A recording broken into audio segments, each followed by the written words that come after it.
The country today recorded 27,831 COVID-19 cases, a new daily record since the pandemic began in 2020. Health Director General Tan Sri Dr. Nur Hisham Abdullah said cumulative cases now stood at 3.11 million. The number of new cases today is an increase of 5,698 cases from yesterday's 22,133. However, the Health DG pointed out that just 97 or 0.35% of the new cases were in categories 3 to 5 that required hospitalization. The remaining 99.65% were in categories 1 and 2, which were asymptomatic to moderately symptomatic. The previous highest daily figures were on 26 August last year, when 24,599 cases were recorded.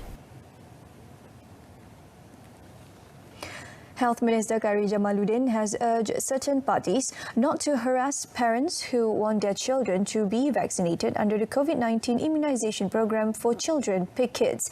In a Twitter post, Kari said, even though some had spread lies claiming his son was injected with air, it is good to know that more parents have faith in the vaccine. He also commended the nurse who administered a COVID-19 vaccination shot for his 6-year-old son after online attacks on her professionalism. He said the tactic of not showing the needle was effective and helped to relax his son. Kari also reposted a news link of the nurse explaining the inoculation process on a child while performing the deed.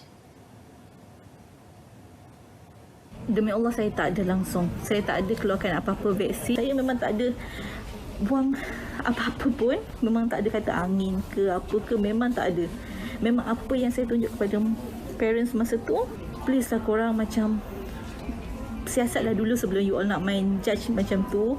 Nak kata saya kena menjawab lah apalah. Saya rasa saya dah menjalankan tugas di mana saya telah menerangkan kepada ibu dan bapa dan juga kepada kanak-kanak tu. Meanwhile, Deputy Health Minister Dr. Nur Azmi Ghazali has denied rumours that Health Minister Kari Jamaluddin's youngest son was not inoculated. He said the ministry would investigate a 13-second video that went viral on social media claiming otherwise. Itu adalah apa tu orang kata. Orang kata. Mana boleh KKM nak menipu? Kalau orang tak percaya, boleh panggil orang yang suntik lah. Kalau panggil orang yang suntik, tanya dia suntik, dah suntik. Semua orang dah tengok dia suntik tu. Ya, kalau ada begitu, kita akan buat siasatan. Kita dah banyak buat siasatan, dah banyak ambil tindakan juga. He added he will meet the minister tomorrow to get a better picture of the issue. Dr. Nur Azmi said this in a press conference after visiting the Raja Perempuan Zainab II Hospital in Kota Baru today. Criticism from netizens had claimed that Kari's son was administered with an empty syringe during the boy's inoculation.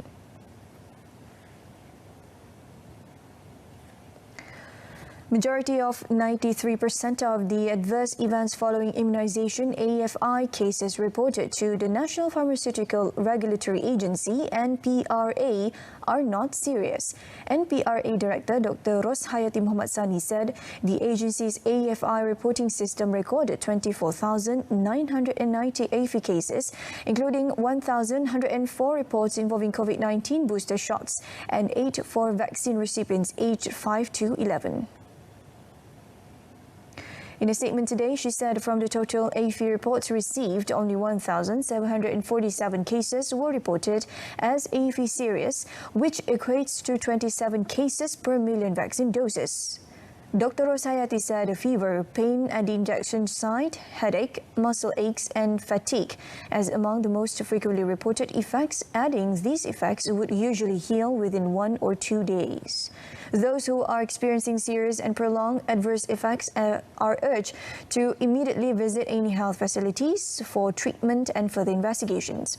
She described the serious adverse effects including those requiring hospitalizations, prolonged period in the ward, life-threatening or possible fatalities. Meanwhile, the NPRA is also monitoring rare occurrences identified as adverse event of special interest among vaccine recipients in the country. However, she said such cases were extremely rare, consistent with the trends reported globally.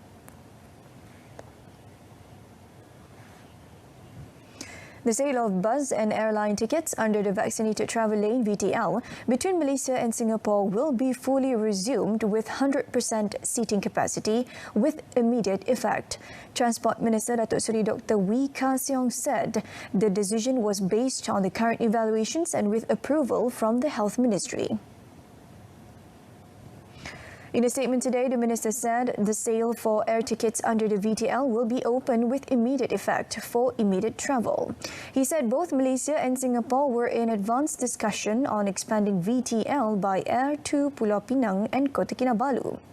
MOT, together with Malaysia Airports Holding Berhad, is in the midst of preparing the necessary COVID-19 screening facilities and other related facilities to make these new initiatives a success.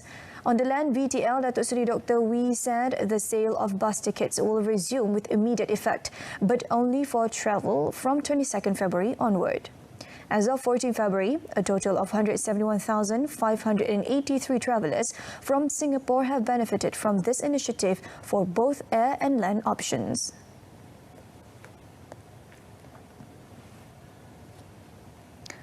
The COVID-19 Omicron variant does not cause patients to lose their sense of smell like the Delta variant. According to pathologist at the National Health Institute for Medical Research, Microbiology and Immunology, Dr. Masita Arif, this was one of the significant differences between the symptoms of the Omicron and Delta variants. She said the Omicron variant also did not cause high fever like how COVID-19 patients of the Delta variant used to experience. Among the main symptoms of the Omicron variant are headache and nausea. According to her, patients of the Omicron variant experience a shorter period of the symptoms, about 5 days compared to Delta variant. She said Malaysians must be matured in tackling the COVID-19 pandemic by immediately seeking treatment when symptomatic, always practicing self-isolation and taking the booster shots so as to have immunity against the variant.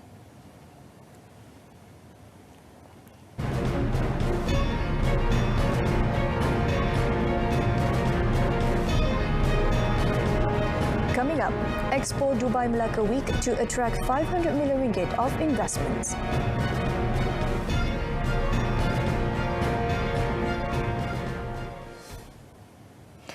The Melaka government is aiming for 500 million ringgit worth of investments from the Expo 2020 Dubai Melaka Week in the United Arab Emirates (UAE) starting from 13 March.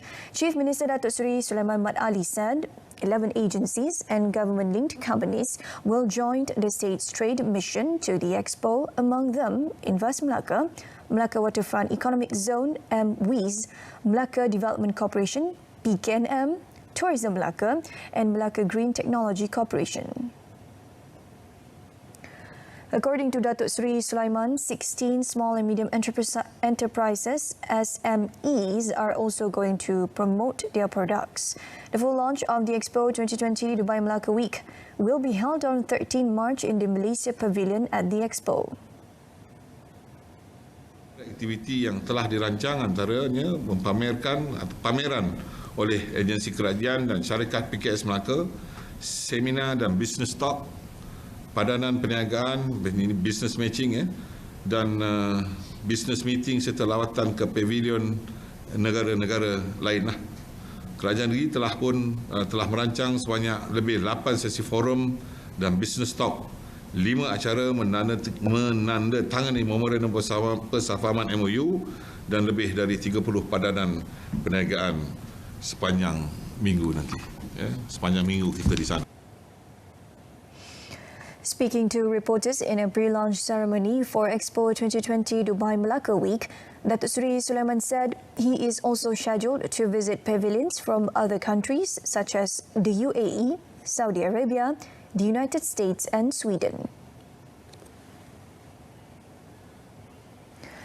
The Royal Malaysian Customs Department (JKDM) has seized 2.48 million sticks of contraband cigarettes worth 2.18 million ringgit, including tax, after it raided an unnumbered house in Kampung Teluk, Bengkalan Cepa, Kelantan on Monday. Kelantan JKDM Director Muhammad Nasir Rahman said the 4 p.m. raid was carried out by the team from Kota Baru Enforcement Branch following a public tip-off.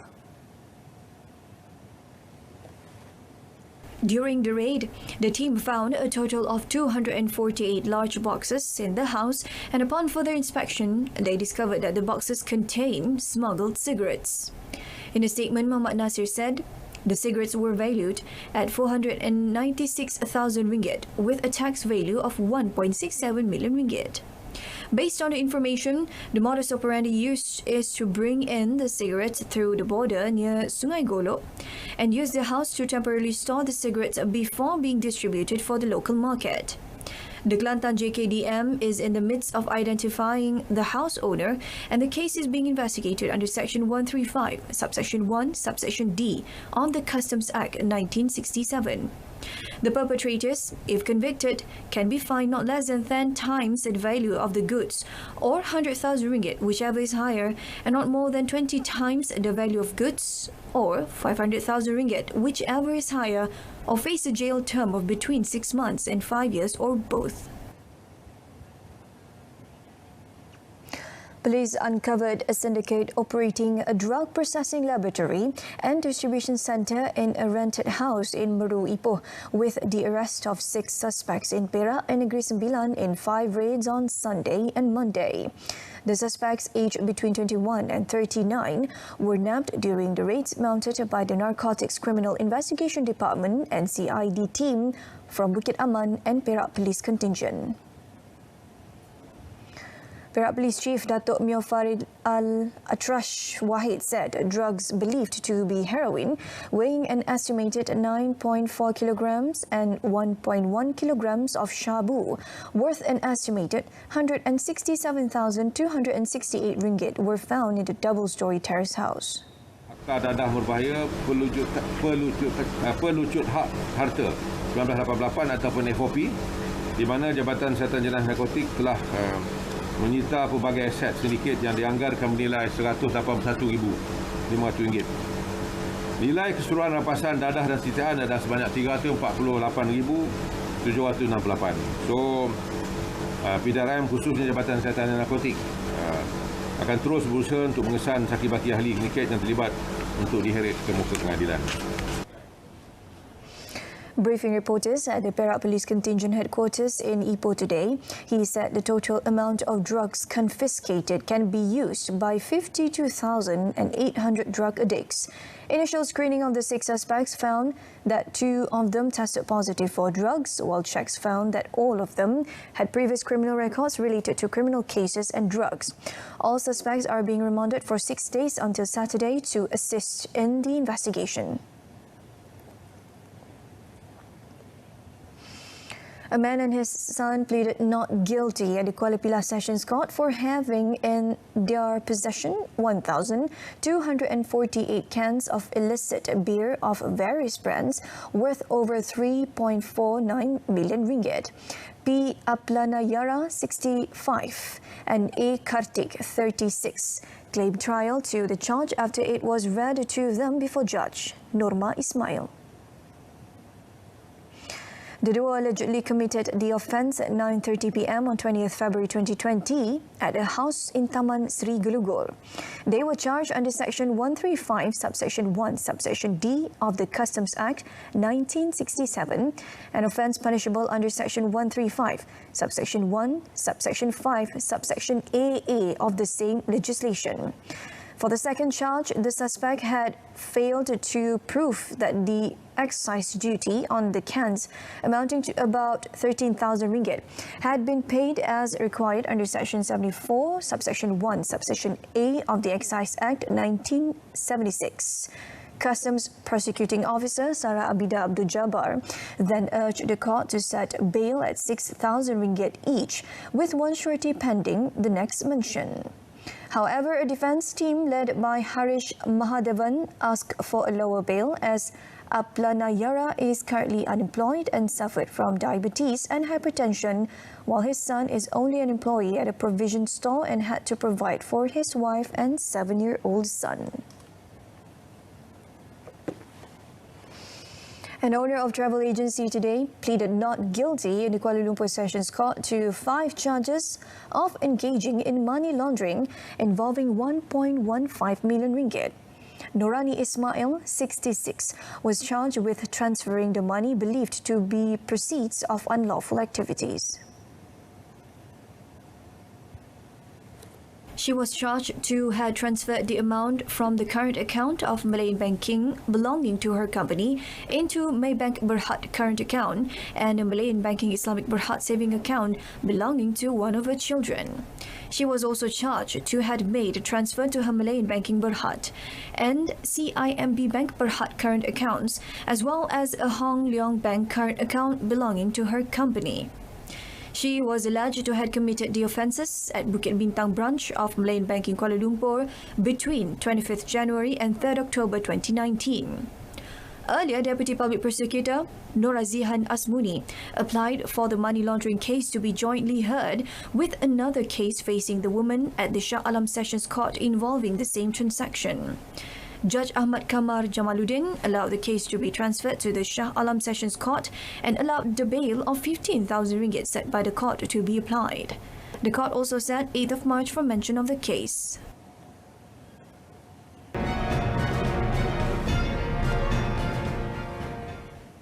Malaysia, along with Thailand and Vietnam, will be hosting the 2022 Asian Champions League's group stage matches for clubs in the East Zone beginning 15 April until 1st of May. This was announced by the Asian Football Confederation AFC that said Johor Bahru will host the Group I centralised games, thus giving the reigning Super League champions Johor Darul Takzim JDT home advantage in completing all 6 group matches. JDT, who set an impressive record of winning the Super League title 8 times in a row, have been drawn in Group I alongside Japanese League champions Kawasaki Frontale, China's Guangzhou FC, and the winners of the playoff between South Korea's Ulsan Hyundai and Port FC of Thailand. The 2022 campaign is the Southern Tigers' 4th appearance in ACL since they made their debut in the most prestigious Asian clubs tournament in 2019.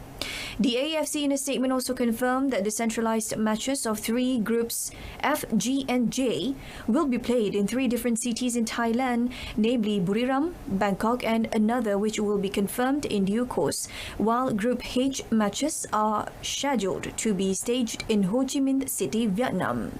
All 5 groups competed in the ACL East Zone round.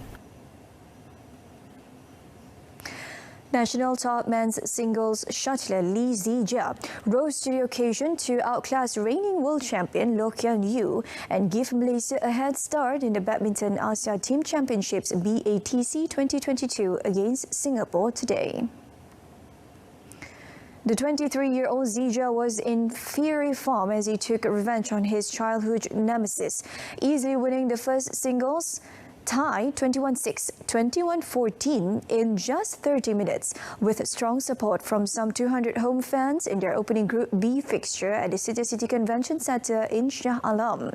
The win over the world number 12 is just the tonic needed to boost Zijia's confidence, especially after he had to deal with inconsistent performances throughout last year that eventually led to his controversial exit from the Badminton Association of Malaysia BAM earlier this year.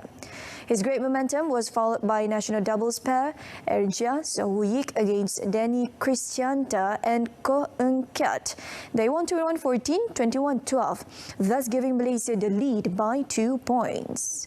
Young singles shuttler Eung Tzi Yong also showed a great performance as he gave Malaysia the 3rd point by beating his opponent Jason Teh in 3 sets. He lost the first set 17-21 but bounced back in the second set and beat Jason Teh 24-22 before securing the victory for Malaysia with a 21-19 win in the deciding set. News at 10. In our top story, Malaysia's daily COVID cases hit all-time high since pandemic began. Join us again at 12:30 tomorrow afternoon. I'm Shuhaida Arifin. Stay tuned to Saluran Berita RTM and have a pleasant evening.